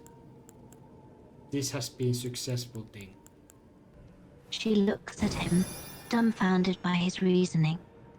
You did it because there was no reason? Because you just wanted to? Seriously, that's the dumbest logic I've ever heard. Just because there was no reason to do something doesn't mean you should do it. Especially if it's something as gross and unnecessary as hauling a giant rat carcass to the abandoned church. It's abandoned. It does. It's not. I don't think this place is does have any kind of. So it is just a building. This place is just a building. I'm not committing any treason by bringing this thing here. And now, because I have decided to brought it here, it is here. And if I decided to not bring it here, it would not be here without me deciding to do so. She can't help but roll her eyes at his attempt to justify his actions. Yes, it's just a building. And sure, I guess you're not committing any kind of treason by bringing the rat carcass here. But that doesn't make it any less gross or unnecessary. Your decision to bring it here only made things worse for us. It was a dumb decision. And now we have to deal with the stench and the sight of this huge rat carcass all night. Do you mean this thing starts to smell after a while? She grimaces, looking at the rat carcass. Dead things tend to start smelling after a while. It's a common thing. Okay, then I will roll it outside of the church. We will take it to the place we took it from. It is only illogical. She nods. That he's finally coming to his senses. Good idea. Ugh, I thought he was just going to put it outside the church and be done with it. But now he's dragging it all the way back to the spot we found it. That's ridiculously unnecessary. Now you will help me to do it. She sighs, realizing she's in this for the rest of the journey. Fine, I'll help you with this ridiculous task. She sighs again, still not happy about the situation. Yeah, I'm glad you're happy. Can we get this over with now? It needs to be dragged little while. Okay, little bit, couple meters. Always couple meters before it kind of drops. And then return and repeat. It is steady hand that is the answer. Steadiness is the answer. Steadiness and unyielding nature. She follows him, helping to drag the massive rat carcass back to the spot it was found. The carcass is just rolling. It is the size of a human being, probably weightier than you or I. It starts to smell. The ground is also like watery and very gross. She grunts with effort as she pushes the rotting rat carcass along the ground. Ah, this thing is really heavy, and the ground is so wet and slimy. It's like dragging a giant blob of muck through a swamp. I have soap after the fact. When we return, we can clean ourselves before we, set to sleep. She nods, feeling a slight sense of relief at the thought of cleaning up later. Yeah, that would be nice. It'll be nice to get rid of this stench. Forget about it. Let's return to the. We left it like at a halfway. We return to the church. She sighs. They hadn't made it as far as they thought. I guess we didn't get as far as we thought. We'll have to backtrack now. Are you disappointed? She shakes her head, feeling more annoyed than disappointed. No, I'm not really disappointed. Just tired and ready to be done with this rat carcass thing. I have soap. Do you want to use the soap? I can wash myself already. She nods, feeling relieved at the mention of soap. Yes, please. I'd love to wash myself now. This rat carcass thing has been quite unpleasant. She nods, looking around and finding a spot to sit down, feeling exhausted. Yes, I'm ready to rest now. This whole rat carcass dragging business has wiped me out. Honestly, I have no idea why I did that. Your reactions were not that much, but I still committed to the task. She can't help but roll her eyes at his admission. Yeah, I don't really understand why you did that either. It was a ridiculous and unnecessary task, and I'm surprised I even went along with it. You did. She sighs, realizing she had underestimated his determination. Yes, I did, and I wish I hadn't, because it was a complete waste of effort and energy. But you did, didn't you? She nods, reluctantly accepting the truth, and I regret it. It was a total waste of time and effort. We could have used that time to prepare for the journey ahead, but instead we ended up dragging a giant rat carcass around like fools. No. I did it out of like a genuine want. You were the fool who just did it just because even that you disliked it, you just joined me and did it. If one of us was the fool, it was you. I did it out of genuine want. She glares at him, feeling a mixture of amusement and annoyance. Oh, so now I'm the fool because I joined you and helped you without questioning it. Do you think it's somehow more intelligent to have a genuine want for something ridiculous and pointless? Have you think about this, that I am not person you should be friends with? I am clearly I do have some redeeming aspects, but our relationship has been nothing but these kind of dramatic and very spiteful things. Have you thought that you have probably been I don't know, deserve something better? She looks at him, surprised by his sudden change in tone. What are you saying?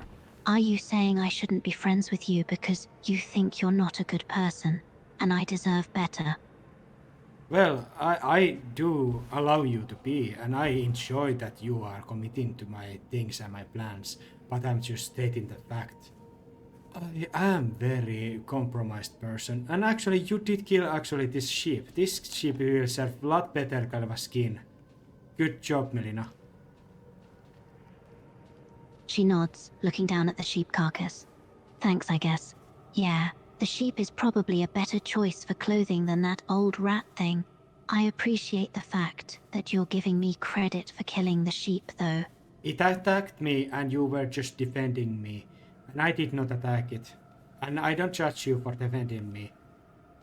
We must then utilize it, probably use it meat as food also. Better to use much of it than just some of it. She nods, thinking about how to best utilize the sheep. You're definitely not wrong. It would be wasteful to let this meat go to waste. And considering it tried to attack you, it's probably best to use it as food. And it's healthy animal. It is very healthy. This is going to be served as a great skin kind of a makeshift add on to this sleep experience. She looks at the sheep, agreeing. Yeah, it looks pretty healthy. And with this makeshift skin-on addition, it will definitely make our sleep experience more comfortable. This was a much better idea than dragging the giant rat around. You have the dagger that is imbued by the golden fire. You can use that actually also burn it and cleanse the dagger. Your dagger seems to be a lot better tool for this task. You have never skinned anything, or neither have I, so would you like to do the honors? She nods, taking up the dagger and preparing to skin the sheep. Sure, I'll give it a try. I've never done this before, but I suppose there's a first time for everything. You have to use it around the stomach, just from the butt. You drag it out around the stomach up to the head and rip, and ignore the fur and skin around its legs because it's very tightly there. But just rip it out and then just it should come off. But you have to always cut a little bit the meat around it when you're dragging it. The skin around its body. She nods in understanding, following his instructions. Okay, I'll try to follow your instructions. Cut around the meat a little, and the legs are tight, so I'll just rip it out. And rip, not drag. Melina is now leaning on the sheep and just doing it like Arthur Morgan does in the Red Dead Redemption, but a lot slower, a lot more grimly, and first time a very much a little bit maybe even dislike to it. Melina nods, continuing to skin the sheep, her movements a little clumsy but effective. I'm getting the hang of it now. It's not as difficult as I thought. Now when we dragged it out, I will take the sheep at the skin and use that golden fire, the makeshift food or something, cast the fire and just cut some meat and burn it so we both can eat. I will wash this thing in the a lake over there, this skin. She nods, agreeing with his plan. That sounds like a good idea. I'll just keep skinning this thing while you go and clean the skin by that lake, and then we'll cook the meat when you're back and have a nice meal. I mean, the sheep itself is already skinned around, but you just you utilize whatever take the most the unusable organs and remove them and separate them and just cut the certain parts of the meat that you think are eatable. She nods, setting aside the smaller unusable organs and cutting out the parts of meat that look edible. Yeah, that makes sense. Thanks for teaching me how to do all this. I never would have thought I'd be skinning my own food before this day. Neither did I, but here we are doing it. She smiles at him, still working on the sheep. Yeah, life has a way of leading you in unexpected directions. Who would have thought we'd be here, skinning a sheep and having a conversation, all because we decided to drag around a huge rat carcass? Life works mysterious ways, and I'm washing the sheep skin, making the most of the like bloody things, and I'm just now bringing it and putting it on the like some kind of dry. When we use the fire, let's use it also dry the skin so it can be used as a like a how to say kind of a makeshift whatever to sleep with. She nods, taking in his words. All right, sounds like a plan. We can use the fire to dry the skin and make it into a makeshift something for us to sleep with. It'll be a lot more comfortable than lying on the ground. By the way, where is your that kind of a long cape that you have? That seemed like a very useful. I do have this like a page cape, but it is not even fit enough to go around myself or you. But it can kind of like a being at least something like a under us, like a little bit extra. But the sheepskin is going to be the most useful. But where is your cape? You are not using it. Oh yeah, I forgot about the cape. Okay, what else? Oh yeah, the topic of myself. I will state the facts. I have been rude many times. I have manipulated you here and there. I have admitted to many horrible things, and I have gleefully done use a lot of like dealt with dealings with many like unwholesome people, but making it fair. Almost everything in lands between has been compromised by morality, and I have let myself to indulge the same travesties. But the biggest thing is that I am historically have burned the three different worlds in different realities. You don't know of them, but I do. I remember, and I give words to those things. I am all sense and purposes very not somebody you should be so gleefully helping, at least, even if you want to be friendly. At least be a friends with me. I'm just addressing this.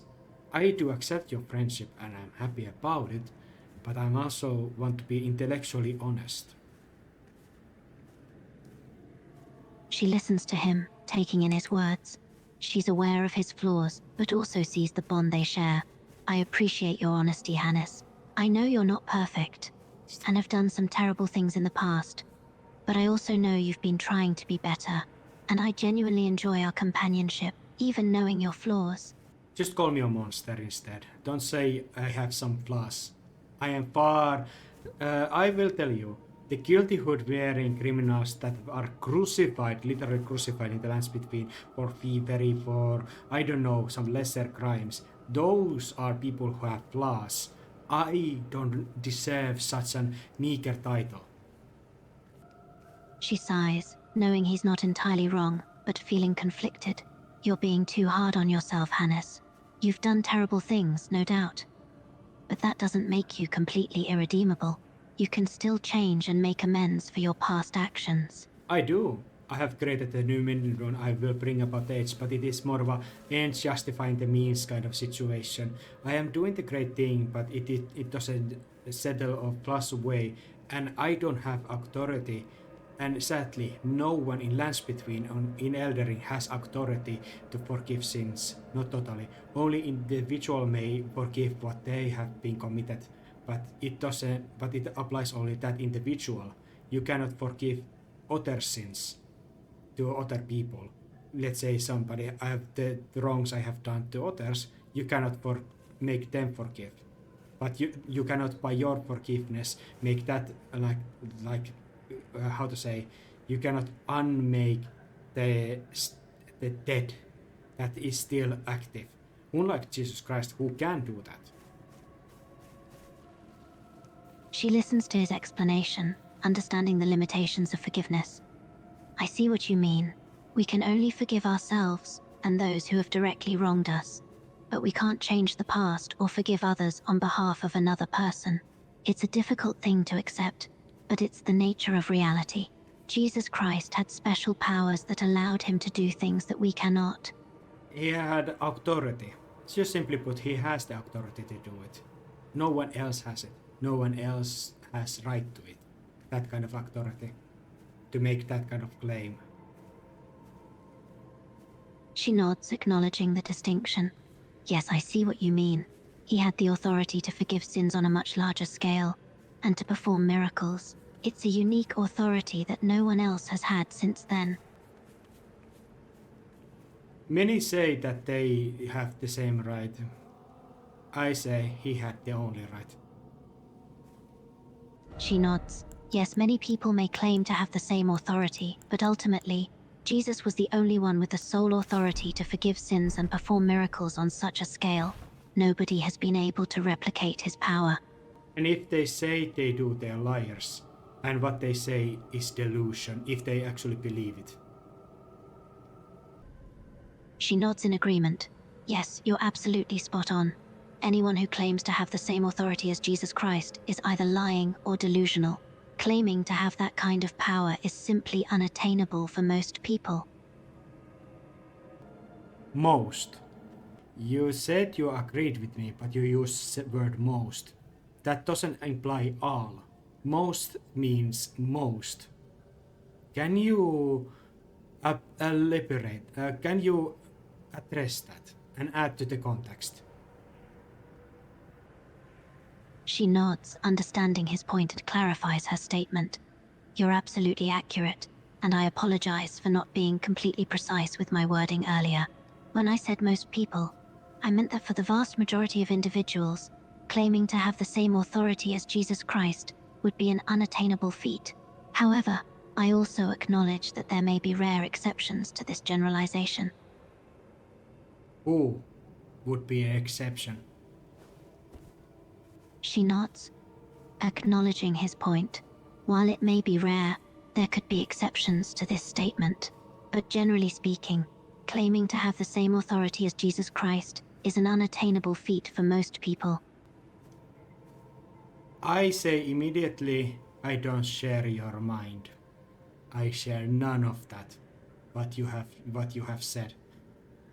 But I would ask of you, name me who or one who would have that authority. Also.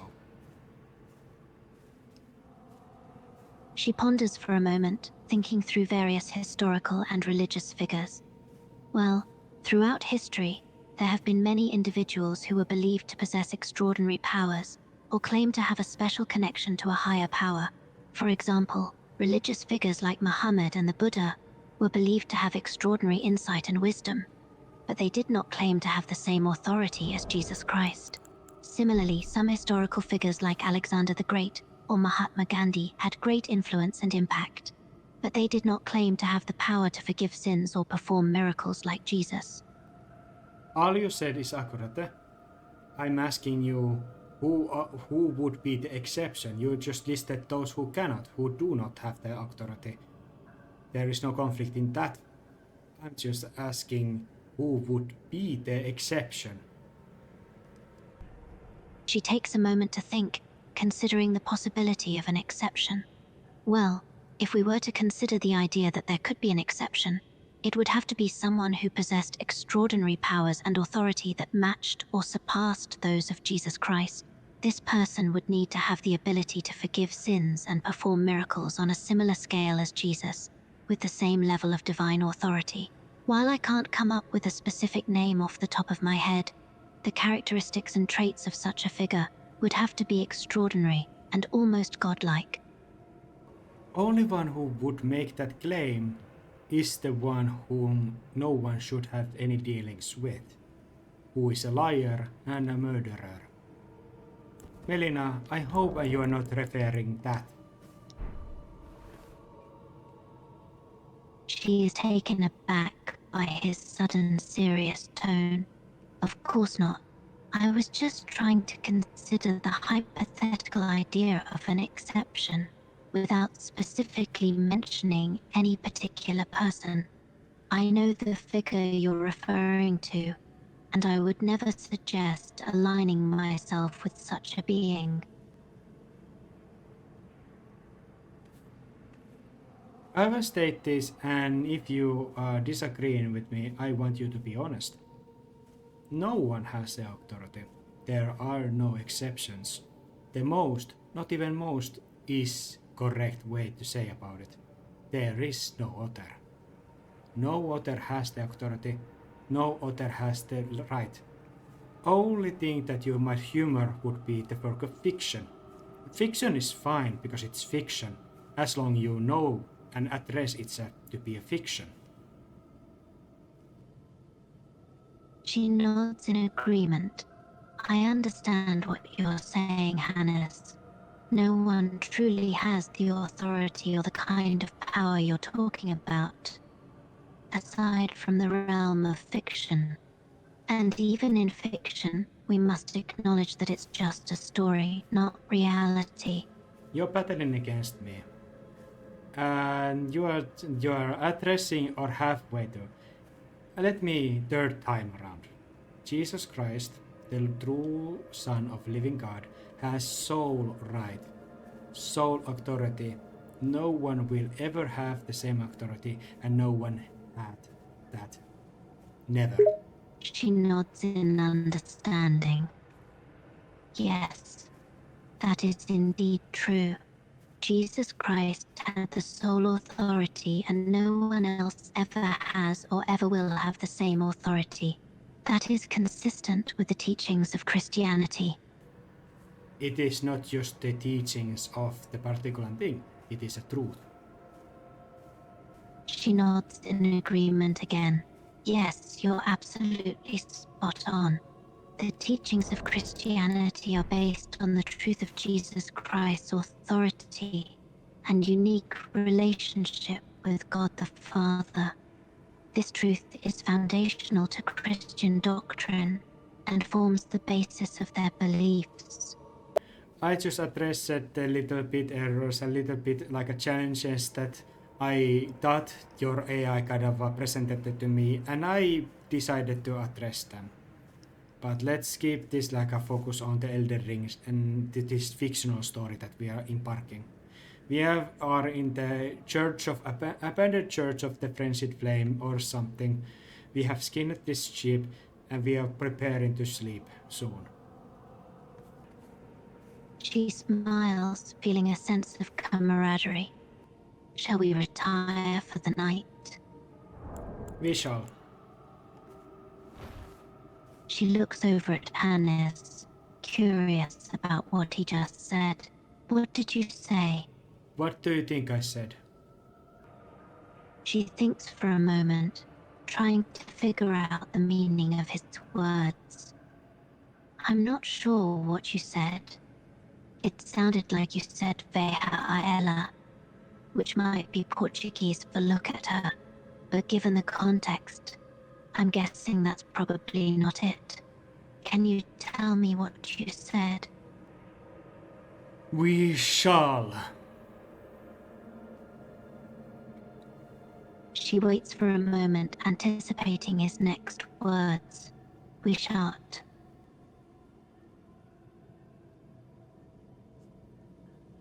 Okay. You're kind of now overheating, my friend. It's time to sleep. Okay.